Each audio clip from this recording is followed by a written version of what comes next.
Hello and welcome back. I want to welcome everyone back to another episode of Soul Impact, How Music Saved Us. Our guest today is Hector Anchondo, and I probably butchered that. Hector, why don't you tell a little bit about yourself, buddy?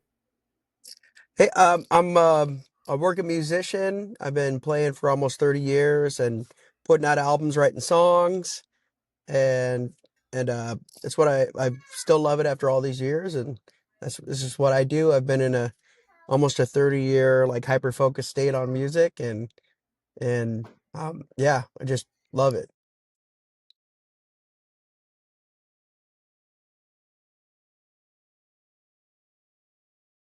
Sorry about that. But no, so how has music helped you overcome some of your struggles you faced in your life? It's helped me out a lot. Um, so I've been on I've been on the spectrum, like the neurodivergent spectrum for forever. When I was little, when I was younger, I felt like I never heard anybody say anything because I was so trapped in here. And so when I started playing music and learning music, I feel this is where I feel like music has like literally saved my life because um I worked and worked and worked on music, and I discovered that it took little bits at a time and little steps forward to to to learn that scale or to learn that song and to learn a concept. It just took little things at a time. And so as got going on further in the years on music, I realized that I could apply that to other parts of my life, not just my instrument. So I started to expand on me and working on things about me that were hard. For example, when I would talk to somebody, um, it was almost impossible for me to pay attention. And it wasn't that it was not that I was uninterested. It was that I literally could not help but like dart off, 1,000 miles away, you know.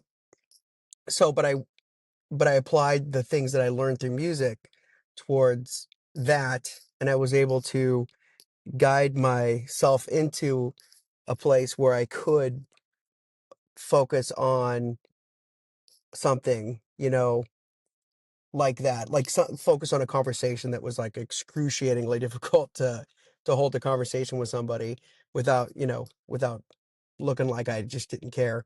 But which happened to me early on as a musician talking to fans. I felt I'd realize when I would do that, and I would, when I would jump back into the conversation, I wouldn't know what people were talking about. I was lost, and two, I could kind of tell that they thought I didn't care, and that. So anyway, so I worked really hard on that part of me as well as other parts of who I am, that I just applied the methods of music towards it, and it helped me grow in a major way. Oh, I can't hear you. I think somehow the mic got turned off. Oh, sorry about that. What's No one worries. uh, what's one advice you would give someone in the music industry that is either just starting out or struggling? On pursuing it and the passion they use with their music. I would say the advice I would give is not to give up and not to stop. If it's you're working on your instrument, there's going to be struggles, but if you stay on it, you will get past those. You'll hit those mile markers, and and you'll look back and be so thankful that you did, because it's easy. Because learning something like music that's and early on, it can be incredibly difficult, as well as other art mediums. But if you stay on it, you'll get past those big major walls. And if you're in the industry, same thing. Just keep learning.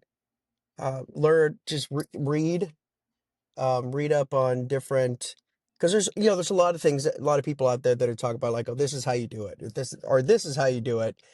I would say read it all. And the more ways and more ideas that you have to achieve something, like booking a show or booking a festival or a tour, um, or making a stage plot, for your live shows, the better off you're going to be. So, and then you'll get past all those hurdles. Yeah, I mean, I've kind of dealt with that myself. Like, I've ventured into sound, and that was not where I wanted to go. I just wanted to have my DJ karaoke business and be a little niche, something I enjoyed Yeah, doing. Well, then I did a festival, and the guy showed up drunk, and I kind of, next thing you know, I'm running sound, and here I am 4 years later. I enjoy every moment of it, and that's cool. I will absolutely say, for me, I can relate to what you said, because like I have a speech impediment growing up, so I've had to use that focus on what I'm doing to move forward. So I definitely can relate with what you're talking about, because like, you know, and that's what I want to do with this podcast is I want to show people out there that know who you are, that you face the same struggles they face, and Absolutely. you put your pants on the same way that they do, one leg at a time.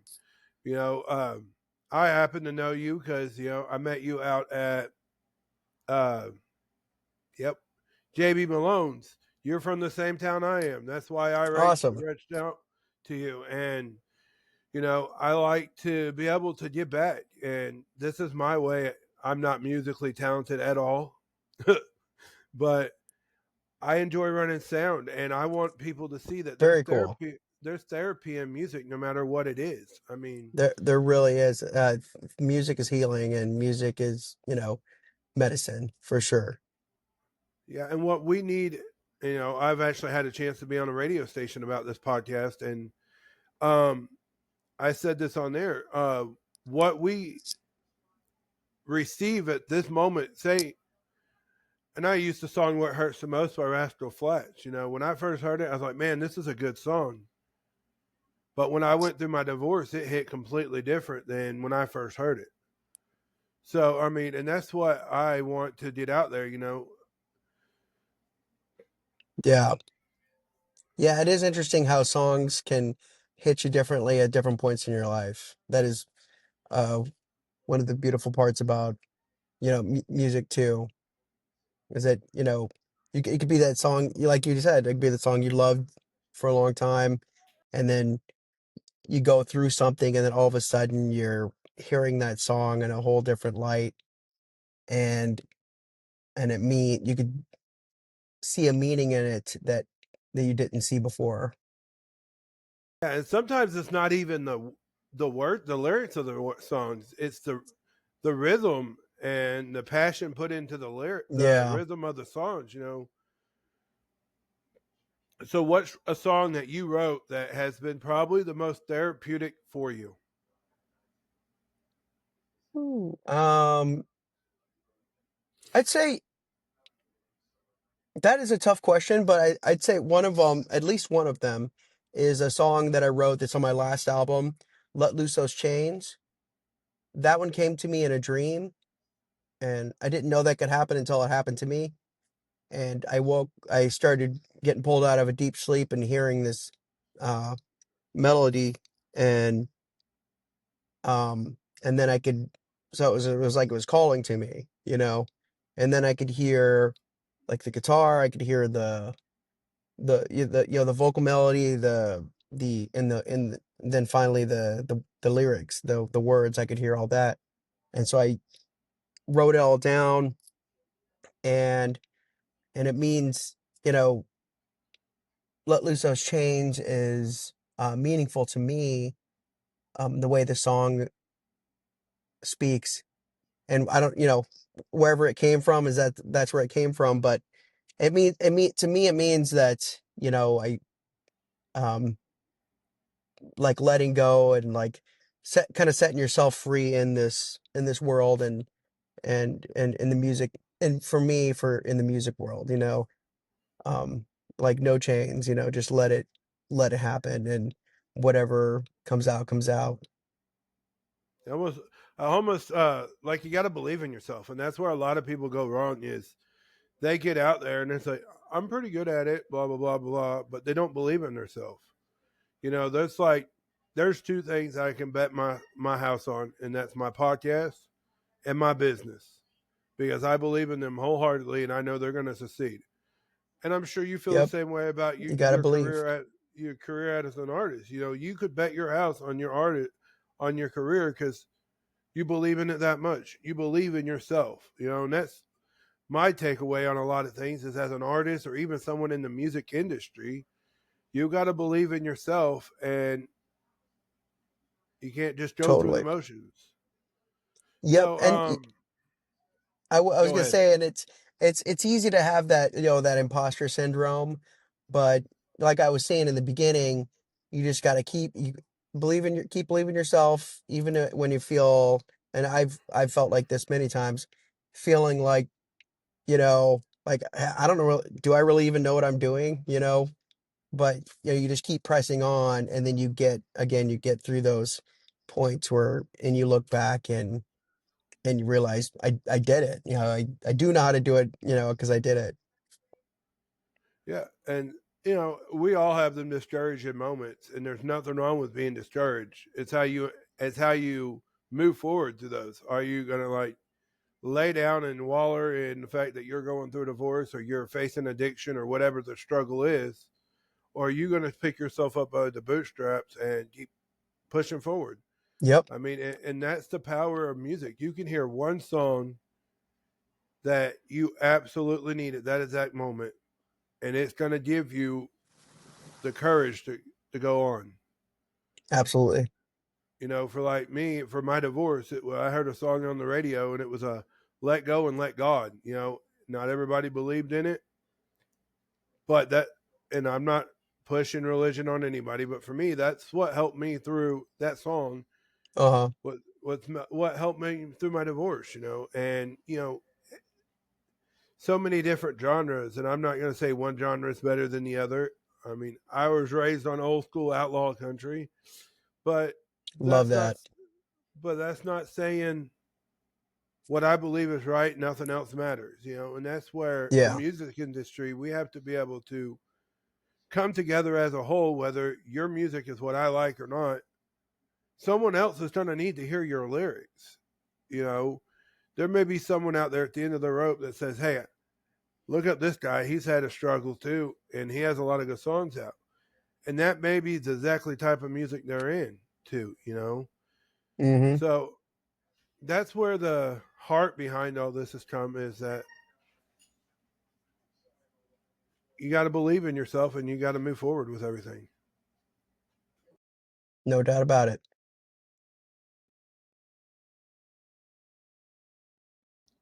So I know you ain't got much time left. So what are some last minute things just kind of last minute things you got going and looking forward to you in your career right now?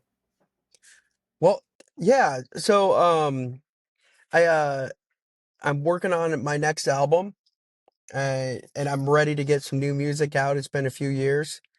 I It's hard for me to some artists, I mean, it's like the world we live in now, it's like quantity versus quality with music, 'cause there's a lot of people that just put out the music, the more music out there the better, which in with you know and I get what they're going for, because that just each song is a pathway to them and their brand, their band.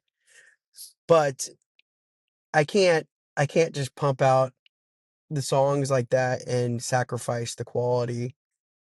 So I know I'm at a disadvantage there, but I'd rather I but I'd still rather focus on the quality.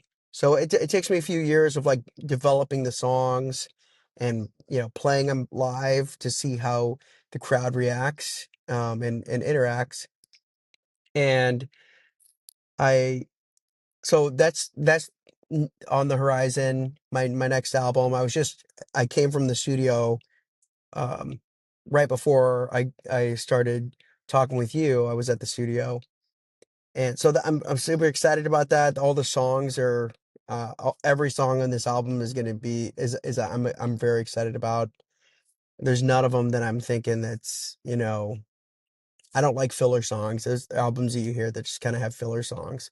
But um but so there's that. I went to NAMM, which is this music convention in Anaheim, California, and I went there in January, and I went there for the first time this year, and so that was really exciting. And so, like, there's music brands from all over the world that come there. There's like guitar cable companies. There's guitar companies. There's bass. There's um, PA equipment. There's accessories. There's all kinds of stuff. It's wild. And I you know I you hear stories about people ending up with sponsorships or endorsements going to NAMM, and I thought maybe one day, because I want to go every year, I thought maybe one day I could get an endorsement or a sponsorship. And this year I was meeting some friends of mine from Nashville at the Ernie Ball booth, and they were going to be about 30 minutes. So my friend Carl Brown and we went to some of the booths next door to just check out the gear. And there was a booth that said Magneto Guitars, and with a big banner with Eric Gales. If you're familiar, and if you're not, check him out. Eric Gales is a beast on the guitar. He's fantastic. So I'm playing the guitars, and there was a gentleman hanging out and listening to me, and my friend Carl, he was talking to him, um, and the guy said he really liked my playing, and he asked if I would play this other guitar, and so I started playing it.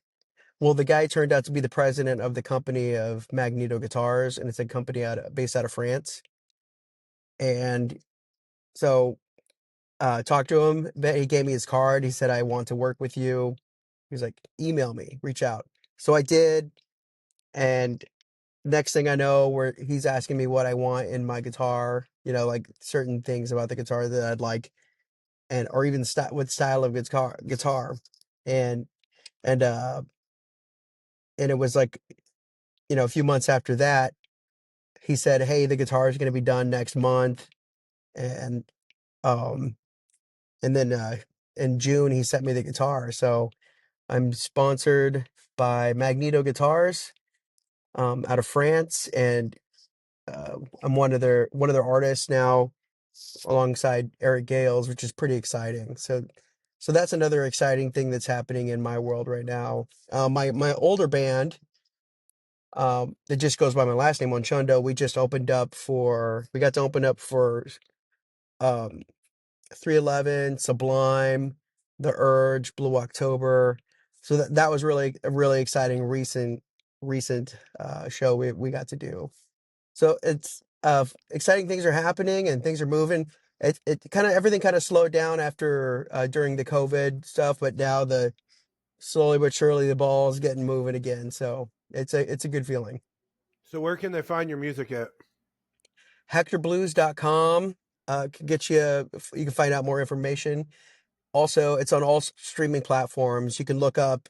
There's kind of three different ways you can find it. You can look up uh, Anchondo, Anchondo, and that'll pull up some of my older music and that band. We still play some shows to this still. And then you can look up Hector Anchondo, which is more of my latest music. That is my latest music. But you can also look up Hector Anchondo Band, that has some more albums of mine out there. So there's a few different places you can find the music on all streaming platforms. So Well, well, buddy, I want to thank you for coming on today. I appreciate you giving me a few minutes of your time. I know you're a very busy heck yeah. person, so Yeah. Yeah. Well, I thank you for having me. I really appreciate it. It's been nice talking with you. you too, buddy.